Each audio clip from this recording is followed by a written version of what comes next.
I can appreciate every genre, and I think every genre is beautiful in its own way. There's songs that I would never download because I don't like them, and you're allowed to not like songs. A good example, my first mentor, Tim, used to run Revolver in Melbourne, gave me this USB once, and it was the mystery USB, and no one could ever figure out who the headliner was that left it behind at Revolver this one time.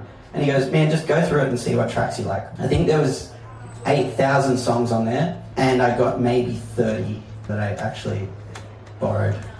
To this date, I've played one of those 30. Actually, no, there's one Fleetwood Mac remix that I play at bars sometimes. There was plenty of songs in there that were good, but there was also plenty of songs in there that I just didn't like. And I think that's something that I've come to realize is a good thing to be very selective, because then people really start to admire your style. Yeah, most of the songs on there were like niche and minimal, and then randomly one Fleetwood Mac remix would be in there. I'm like, oh, okay, this is his crowd pleaser. Yeah, I think it does justice to the original. That's why I like it, and it makes people happy. The next topic, which my friend Jara knows very well. I've never actually written this down, but I've been talking about it for the bigger part of probably 4 to 5 years, which is the DJ pyramid. This idea that I came up with after playing for the last 10 years. Most of the crowd, most of the time, don't actually really care about a lot of things. And they're sort of there to just dance and have fun, which means there's a lot of stuff in DJing that can kind of be thrown out the window. A lot of us nerds kind of worry about. From top to bottom in terms of importance, these are some things that I think are extremely important in DJing, from most important to least important. If you play a show or a gig or anything, and you do all these things from top to bottom in order, people will think you're great. So, the first thing that took probably me a few years to think of was energy. For so long, I thought it was song choice. Over time, I started to discover if you're standing behind DJ decks, which is what I'm doing right now, it's kind of this thing of like hiding behind the instrument. There's another thing on here called a screen, and you can kind of stare at it the whole gig. Someone sitting down, or standing up, hopefully, dancing, is going to be kind of look at you the whole time because you're the center of attention. If you're not confident in that moment, people feel less excited to dance and things like that. So what I realized is, yes, you could be playing some great songs, but if your head's in the decks like this the whole time, been looking down and you're not really paying attention to the crowd, they're kind of going to get scared off and they're not going to dance as much, which that energy starts to ripple through the crowd. So your energy on stage and your presence on stage is really, really important. Something that I'm still learning big time, and I only feel like I've just gotten confident with the mic, let alone, be able to stand on a table or something stupid, which some of you might have seen me do the other day. So, second to that, song choice, good mixing in terms of actual good DJing, speed of mixing, especially nowadays, is very important. That was hilarious. Good phrasing, making sure that the end of a chorus lines up with the verse of another song, depending on the type of music you're playing, obviously. Style of DJing, if you're scratching in house music, it's going to sound a little funny. Mixing in key, this is something that I avoided for so many years. But this is the thing, it's so far down in the list. If you're picking all the right songs, you can not mix in key, and it's okay. No one in the crowd's going to be like, hey, that was a minor third change, that sounded terrible. They're just dancing. They're like, oh, Fiend. So what happened is I started realizing you can kind of sit in an energy of one key and sort of stay there for a while. When I told Jared this for the first time, it was kind of hard to explain. He started to notice it at bar gigs and stuff like that. It's amazing what you can do by staying in C major, cheesy key, for so long. And then you're like, oh, now it's getting cheesy. I want to move to something more dark and sad or whatever. Hopefully not sad, but maybe like moody or underground. Good/creative use of effects. So obviously, reverb, echo, all that sort of stuff. Not redlining too much. I could talk about redlining for hours. Essentially, if you do go into the red a little bit, definitely don't film this part. No, you can. If you go into the red a little bit, don't worry. The speakers aren't going to explode. Respect the venue's gear, and don't blow up the coils because you've got a square wave going into a sub. Me and Jared have a good story about how he blew 8 speakers at a house party one time. Perceived level matching, I don't think I've heard of anyone talking about this. Every single song is mastered to a different loudness just because of the genre or the person who mastered it. If you play the Fleetwood Mac song into an Eliminate song, you can hear the sub and it's not insanely different. The crowd's going to feel the difference in energy. So if you're finding that a song is sounding insanely louder than another one, nothing wrong with turning the trim down a little bit on the loud one or the trim up a little bit on the quiet one to kind of match the level of the perceived level of each song. Frequency balance matching, similar sort of concept. The Fleetwood Mac song has a lot of sub in it. The Satisfaction one kind of has less sub. helps him get really loud songs, but it means that if you played those next to each other, which you never would, maybe like an open format chaos set or something, the thing to do would maybe be to cut the sub a little bit on the Fleetwood Mac song, just a tiny bit, and you'll find your EQs will start to move around a bunch where you're like, this song feels like it has less highs, I'm going to push the highs a little. That's the kind of stuff that it's so subtle. It's like mixing in key. People don't really notice it, but they feel it, and it's like, why does it sound so smooth? I haven't noticed the transition in so long. It's like, oh, everything is very evened out and balanced. Cool. And then the least important one out of the entire topic of the DJ pyramid is audio quality in MP3, which is gonna make a lot of people laugh. Obviously, there's such thing as YouTube to MP3, and we've all used it at one point. So there's plenty of Spotify rippers and all that sort of stuff out there. I do recommend buying songs, especially if you're playing shows. But if you're just practicing and doing stuff like, you know, smaller gigs where maybe you're not getting paid that much, especially house parties early on, no one really cares. These are all different songs from what I've done over the years in terms of mixing and mastering and stuff. And I actually ripped them off Spotify, which is insane because I have the WAVs of them. And to me, I get the same feeling because it's like, yes, they're lower quality and the hi-hats are a bit smeared and stuff like that. But the reason I'm saying this is don't let something that a nerd like myself tell you that you can't DJ because you have a low quality version of a song. All that stuff will come in the future as you start to learn things about beatport, preparing sets and stuff like that, and getting bigger gigs where it feels like worthy to get something that is in really high quality because you have a sub. People can actually hear the music properly and stuff like that. So yeah, that's the DJ pyramid. But yeah, energy over everything essentially is the concept. You really got to bring it on stage, even if you're faking it. I'm faking it right now. I'm really nervous.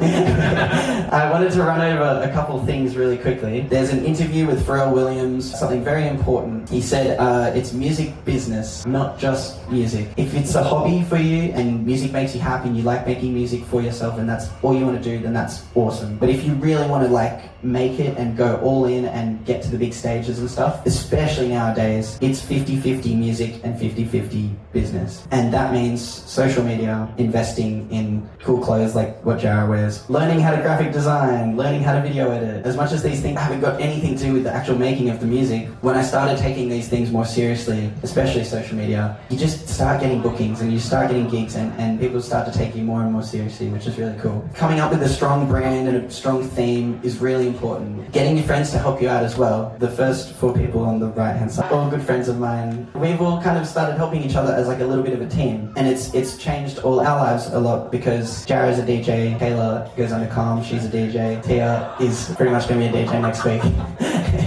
And Tali's amazing. Everyone's good at very different things. We've all been helping each other a lot. And so if you've got a friend that can do video editing and you can't do it, learn from them. If you've got a friend who can do like graphic design or mixing and mastering, for example, build your own little world and your own team and you'd be surprised how much you accomplish. It ends up all coming back around too. Like the reason I'm picking on Jara is because he's like my best mate and I've taught him everything from day one, going back 100 topics. I used to be a teacher at TAFE, and Jara was actually one of my first students. He has helped me so much in my career with stage presence and fashion and things like that.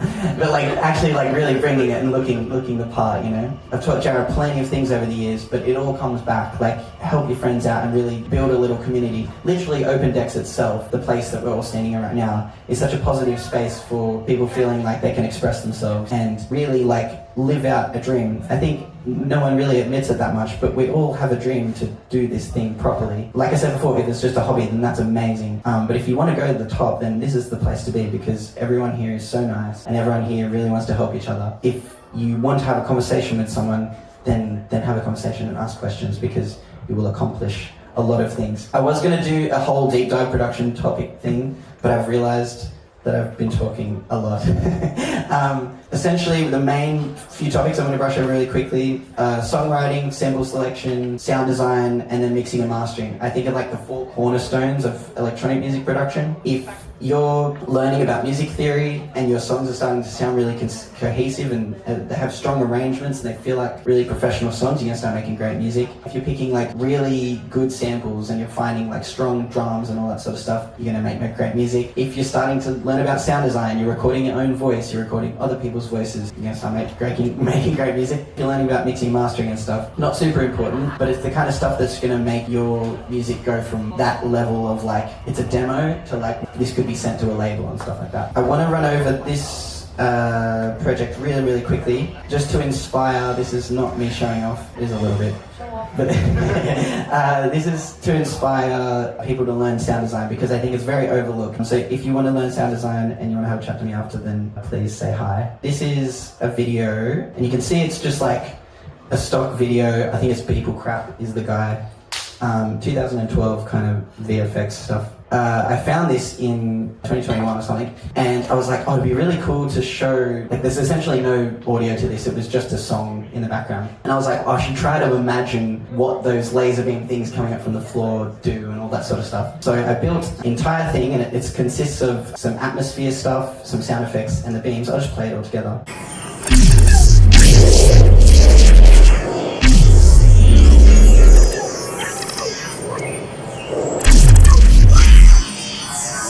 Lots of little sub and stuff like that, and little twinkles in the background, light wind. There's also one other one that I want to show that's a little bit more intricate. Dark Valley, this is the one. So this is the original video, just so I'm not lying. You know, mid-tempo kind of. And then this is the remade sound design stuff.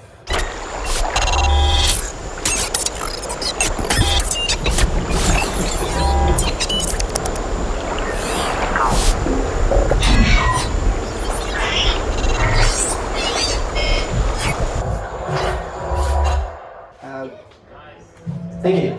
The cool thing is that it loops perfectly. But these are all the little sounds, different Foley and stuff from Splice and stuff like that. There's thunder, lightning, wind, crickets, and then there's all the cool transformer noises.